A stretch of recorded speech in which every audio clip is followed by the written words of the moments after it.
Multi dimensional arrays. इससे पहले जो हमने अभी अरे यूज़ की है उसमें हम इस तरह से अरे डिक्लेयर करवा रहे थे कि हमारे पास टाइप थी, अरे का नेम था और हम उसका साइज़ बताते थे कि उसके अंदर नंबर ऑफ़ एलिमेंट्स कितने होंगे। फॉर एग्जांपल 5 एलिमेंट्स हैं और मैं एक कर्ली ब्रेसेस के अंदर एक सेट की फॉर्म में नंबर ऑफ़ एलिमेंट्स को डिक्लेयर करवा देता था। इस तरीके से जब हम अरे को डिक्लेयर करवाते हैं तो एक अरे क्रिएट होती है और उसका नाम, जैसे अभी देखिए नम अरे इज़ द नेम, और जो नंबर ऑफ़ एलिमेंट्स हैं जैसे 5, 2, 6, 8, 7 वो इस मेमोरी लोकेशन पर जाके सेव हो गए और ये हमारे पास रिप्रेजेंट कर रहा है इसका डिजिट 0, 1, 2, 3, 4 आर दी डिजिट्स। अब देखिए जब हमने इसके लिए जब इसको हमने एक्सेस किया, यानी हर नंबर को हर वैल्यू को एक्सेस करने की कोशिश की, तो हमने एक सिंगल लूप यूज़ किया था अपने प्रोग्राम के अंदर और उसके अंदर एक ही इंडेक्स था जो i इज़ इक्वल टू 0 से हम चलाते थे और लेस दैन जो साइज था लेस दैन 5 तक यानी 4 तक जाता था वो i इज़ इक्वल टू 0 से लेकर। तो we need only one index, single index to access all the values from 0 till end. तो तमाम वैल्यूज़ को एक्सेस करने के लिए हमें एक इंडेक्स रिक्वायर्ड था, इसलिए हम इसको कहते हैं दिस इज़ वन डायमेंशनल अरे, दिस इज़ 1D अरे। क्यों? इसलिए कि हमें सिर्फ एक ही डायमेंशन में ये जो i की वैल्यू है it is growing in one dimension only, कि पहले 0 है, फिर 1 है, फिर 2 है, फिर 3 है, फिर 4 है। तो we need a single index to access each and every value in the array. जब हम 2D अरे की बात करते हैं तो उस सूरत में जब हम इसको डिक्लेयर करवाएंगे तो हमें दो चीज़ें बतानी पड़ेंगी। फॉर एग्जांपल मैं एक वेरिएबल लेता हूँ, एक अरे लेता हूँ क्विज मार्क्स, उसकी टाइप इंट है और मैंने बताया कि उसके अंदर 3 जो हैं वो रोज़ होंगी और 4 जो है उसके कॉलम्स होंगे, यानी ये आप एक टेबल की फॉर्म में हमारे पास अरे जो है वो बनेगी। तो फॉर एग्जांपल मेरे पास ये जो अरे है इसके अंदर 3 रोज़ हैं 0, 1 और 2 और इसके अंदर जो है वो 5 कॉलम्स हैं 0, 1, 2 और 3।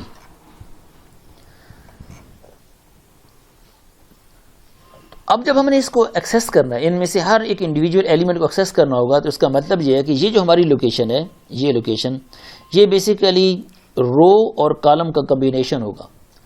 तो फॉर एग्जांपल ये इस तरह से आएगा कि क्विज मार्क्स हमारी अरे है और इसका जो रो और कॉलम है वो हमारे पास 0, 0 है, तो ये वाली वैल्यू एक्सेस हो रही होगी। और अगर मैं नेक्स्ट वैल्यू पे जाता हूँ तो अब देखिए रो जो है वो तो 0 है लेकिन कॉलम जो इसका है वो इसका 1 हो गया। तो जब मैं अपनी प्रोग्राम के अंदर क्विज मार्क्स ऑफ 0, 1 लिखूँगा तो इसका मतलब है मेरे पास यहाँ पे इस सेल में जो वैल्यू होगी वो एक्सेस होगी। सिमिलरली ये जो नेक्स्ट हमारे पास सेल बन रहा है तो उसमें आप देखें रो इसकी 0 है और जो कॉलम है वो इसका 2 बन रहा है। तो इसलिए यहाँ पे हम लिखेंगे क्विज मार्क्स ऑफ 0, 2, यानी 0 रो और कॉलम इसका 2। तो यहाँ पे इस सेल में जो वैल्यू होगी वो एक्सेस होगी।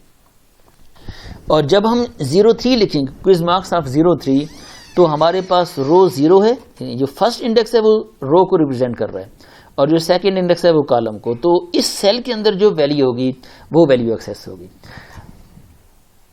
सिमिलरली जब हम रो 1 के सब वैल्यू एक्सेस करेंगे तो अब आप देखें यहाँ पे रो की जगह पे 1 आ गया है, लेकिन कॉलम में देखें ये दोनों सेम है, 0, 0 कॉलम है।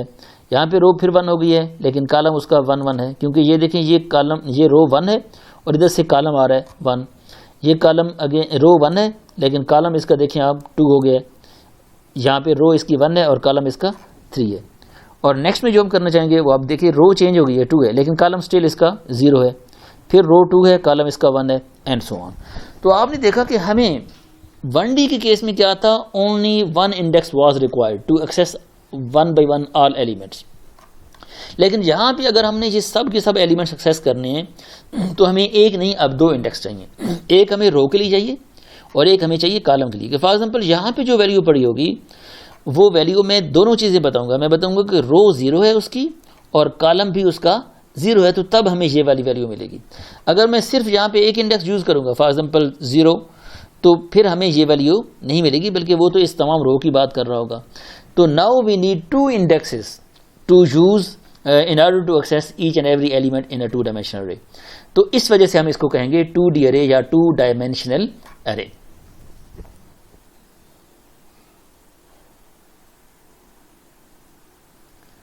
अब अगर हमने इस अरे को इनिशियलाइज करवाना हो, तो जैसे आपने देखा कि हमारे पास सबसे पहले तो टाइप होती है, फिर हमारे पास वेरिएबल का नेम है या अरे का नेम है, और नेक्स्ट पहले हम सिर्फ एक ही स्क्वायर यूज़ कर रहे थे, एक ही साइज़ बताते थे क्योंकि हमारे पास 1D अरे थी। अब हमारे पास 2D अरे है तो हमें रोज़ भी बतानी है और कॉलम्स भी बताने हैं। तो मैंने ये कहा कि मेरी रोज़ 3 हैं और कॉलम्स जो हैं वो हैं 4। तो अब मैंने यहाँ पे ये 4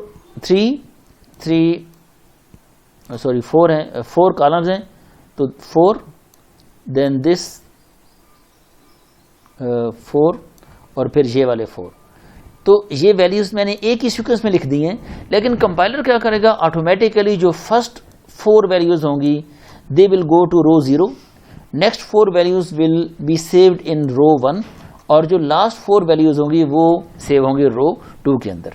तो कुछ इस तरह की सिचुएशन बनेगी कि हमारे पास ये जो फर्स्ट 4 वैल्यूज़ हैं 4, 5, 8, 9, 4, 5, 8, 9 ये फर्स्ट रो में जाएंगी। नेक्स्ट 4 वैल्यूज़ 7, 3, 6, 5, 7, 3, 6, 5 ये रो 1 में जाएंगी, और 10, 9, 8, 6 हमारे पास ये जाएंगी रो 2 के अंदर। तो अब देखिए फॉर एग्जांपल अगर मैंने ये वैल्यू एक्सेस करनी है तो ये वैल्यू है रो 1 और कॉलम 2 के अंदर। तो इसका मतलब है मुझे लिखने पड़ेगा इस मार्क्स ऑफ 1, यहाँ पे 1 लिखूंगा और साथ में 2 लिखूंगा, स्पेसिफाई करूंगा एक्सेस करते हुए, फॉर एग्जांपल सी आउट करते हुए, तब मुझे ये वैल्यू मिलेगी। तो ये देखिए 3, 4 फॉर एग्जांपल इसको मैं 1 और 2 कह देता हूँ, हमारे पास 3, 4। अच्छा सॉरी, अगर मैं इसको इसी चीज़ को अगर if I right like this, यानी यही जो चीज़ मैंने ऊपर इनिशियलाइज करवाई हुई है, इसको हम इस तरह से अगर लिखते हैं तो इससे थोड़ी क्लैरिटी आ जाती है। यानी कंपाइलर ऑटोमेटिकली ये जो इनर ब्रेसेस हैं इनको इग्नोर कर देगा और अल्टीमेटली वो वही सिचुएशन बन जाएगी जो मैंने ऊपर लिखा हुआ है, यानी एक ब्रैकेट स्टार्ट वाली एक एंड वाली। लेकिन हम एज अ प्रोग्रामर हमें ज़्यादा क्लैरिटी आ जाती है अगर हम इस तरह से लिखते हैं, यानी इसी इनिशियलाइजेशन को अगर हम इस तरह से लिख लेते हैं तो हमें थोड़ी क्लैरिटी आ जाती है कि व्हाट डज दिस मीन। यानी अब हमें बड़ा क्लियरली पता चल रहा है कि दिस इज़ रो 0, तो रो 0 में फर्स्ट 4 वैल्यूज़ जाएंगी, रो 1 में ये नेक्स्ट 4 वैल्यूज़ जाएंगी और लास्ट 4 वैल्यूज़ जो हैं वो रो 2 में जाएंगी। तो अगर हम इस तरह लिखते हैं तो they both have exactly same meaning. लेकिन इस तरह लिखने का एडवांटेज ये है कि हम ज़्यादा क्लैरिटी आ जाती है हमारे प्रोग्राम के अंदर और रीडेबिलिटी बढ़ जाती है। अगर हमने इनके वैल्यूज़ को एक्सेस करना हो, जैसे ये हमारे पास वैल्यूज़ हैं, मैंने जैसे बताया कि इसको एक्सेस करना हो, तो एक तो ये है, ये मैंने इस तरह इनिशियलाइज करवाया। अब अगर मैं इसको क्विज मार्क्स ऑफ 0, 0 करता हूँ, सी आउट करवाता हूँ क्विज मार्क्स ऑफ 0, 0, तो इसका मतलब यह है कि मैं कह रहा हूँ रो 0 एंड कॉलम 0। तो ये हमारी रो 0 है और इसमें कॉलम 0, तो यहाँ पे जो वैल्यू डिस्प्ले होगी वो 4 डिस्प्ले होगी, ओनली 4 वैल्यू। और अगर मुझे नेक्स्ट वैल्यू एक्सेस करनी है, फॉर एग्जाम्पल 5, तो मैं यहाँ पे कर दूंगा 1, तो अब रो 0 और कॉलम 1।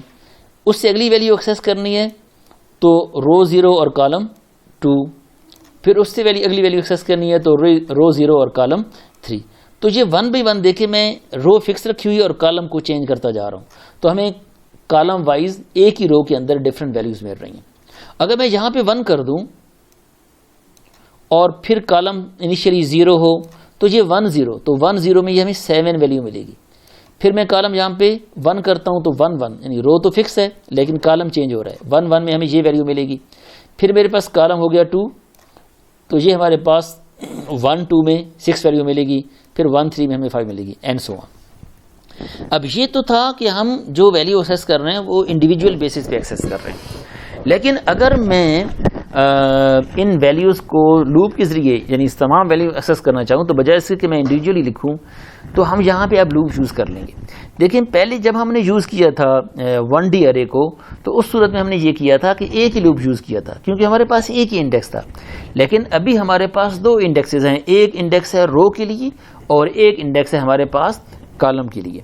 तो मैंने एक लूप शुरू किया 0 से लेके <3 तक, क्योंकि मेरे जो रोज़ हैं वो 3 हैं, तो 0, 1 और 2 ये रोज़ हैं मेरे पास। और जो इनर लूप है ये नेस्टेड लूप होगा जी, और जो इनर लूप है वो हमारा 0 से लेके <4 तक जाएगा, यानी 0 से लेके 3 तक चलेगा। तो नेस्टेड लूप क्यों है? क्योंकि यहाँ पे आप देख चुके हैं कि मेरी एक रो फिक्स होती है और ये वैल्यू बार बार चेंज हो रही होती है। फिर मैं नई रो पे जाता हूँ और इसको फिक्स कर लेता हूँ, फिर इसके अंदर कॉलम चेंज होना शुरू हो जाता है एंड सो ऑन। तो अब इस सूरत में पहले हमने लिखा हुआ था क्विज मार्क्स ऑफ 0 0, तो अब अगर मैं 0 0 लिखूंगा तो हमेशा मुझे एक ही वैल्यू मिलेगी। तो अब चूंकि मैंने ये इंडेक्सेस यूज़ कर लिए आई और जे, तो मैं यहाँ पे लिखूंगा आई एंड जे। तो अब इसका मतलब ये हुआ कि ये आई और जे की वैल्यू रन टाइम के ऊपर चेंज होती रहेंगी और हमें हर वैल्यू 1 बाय 1 मिलती रहेगी। फॉर एग्जांपल सबसे पहले जैसे हमने सीखा था कि फॉर लूप में क्या होता है, ये आई की वैल्यू इनिशियलाइज हो जाती है, तो जब हम फर्स्ट टाइम आएंगे इसके अंदर तो आई की वैल्यू 0 हो जाएगी और लेस देन 3 है तो ये कंडीशन ट्रू हो जाएगी। हम यहाँ पे लूप के अंदर आएंगे और इस लूप के अंदर अब देखें फिर जे की वैल्यू हमने सेट कर दी है 0 के साथ। जब जे की वैल्यू 0 है तो यहाँ पे ये स्टेटमेंट जब एग्जीक्यूट होगी क्विज मार्क्स ऑफ आई जे, तो आई की वैल्यू भी 0 है और जे की वैल्यू 0 है, तो हमें ये फर्स्ट वैल्यू उस वक्त मिल जाएगी और ये डिस्प्ले हो जाएगी। अभी आप देखिए हम इस लूप के अंदर हैं, जब तक ये लूप कंप्लीट नहीं होगा हम इस लूप से बाहर नहीं आएंगे। तो फिर जे की वैल्यू इंक्रीमेंट होगी, वो 1 हो जाएगी, जे की वैल्यू उसके बाद 1 हो जाएगी। फिर आई जो है वो तो फिक्स है 0 है, लेकिन 0 के बाद अब जे की वैल्यू 1 है, तो 0 1 हमें नेक्स्ट वैल्यू मिलेगी जो कि 5 है। फिर जे की वैल्यू 2 होगी तो 0 2 नेक्स्ट वैल्यू मिलेगी। फिर जे की वैल्यू 3 तो नेक्स्ट वैल्यू। जब जे की वैल्यू 4 होगी तो ये कंडीशन फॉल्स हो जाएगी और जब ये फॉल्स होगी तो हम इस लूप से बाहर निकल आएंगे। और जब आप इस लूप से बाहर निकलेंगे तो वापस कहाँ पे जाएंगे, आई प्लस प्लस के ऊपर, क्योंकि अभी ये लूप तो ख़त्म यहाँ से होगा ना, अभी ये ख़त्म तो नहीं हुआ, अभी तो आई की वैल्यू 0 थी। तो नेक्स्ट में आई की वैल्यू हो जाएगी 1 और फिर जब इस लूप के अंदर आएंगे तो अब i इज इक्वल टू 1 के लिए ये 4 कॉलम्स चलेंगे, यानी अब रो 1 हो गई हमारी और फिर जे 0 से इनिशियलाइज होगा और क्विज मार्क्स की तमाम वैल्यूज़ जो रो 1 के अंदर हैं और फिर रो 3 के अंदर हैं ये हमें एज इट इज़ मिल जाएंगी।